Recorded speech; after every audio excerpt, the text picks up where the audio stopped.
তোমার কাছে 10টা চকলেট আছে, তোমার পকেটে 10টা চকলেট আছে। 10টা চকলেট থেকে তুমি হাতে 2টা চকলেট নিলা, এখন তোমার কাছে কয়টা চকলেট আছে? 8টা। হ্যাঁ, 8টা। মানে তোমার পকেটে 10টা চকলেট আছে, এখন তোমার হাতে 2টা চকলেট নিলা, এখন তোমার কাছে কয়টা চকলেট আছে?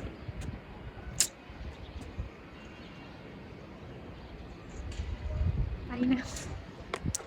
তোমার পকেটে 10টা চকলেট আছে, প্রশ্নটা বুঝো, তোমার পকেটে 10টা চকলেট আছে, এখন তুমি হাতে 2টা চকলেট নিলা, পকেট থেকে হাতে 2টা চকলেট নিলা, এখন তোমার কাছে কয়টা চকলেট আছে? 8টা। চিন্তা করে বলতেছো? হ্যাঁ। বুঝছো প্রশ্নটা? বুঝছো তুমি? তোমার পকেটে 10টা চকলেট আছে, হাতে তুমি 2টা চকলেট নিলা, এখন তোমার কাছে কয়টা চকলেট আছে? পারি না। আচ্ছা দর্শক, ওর পকেটে 10টা চকলেট ছিল, হাতে 2টা চকলেট নিছে। এখন প্রশ্নটা হলো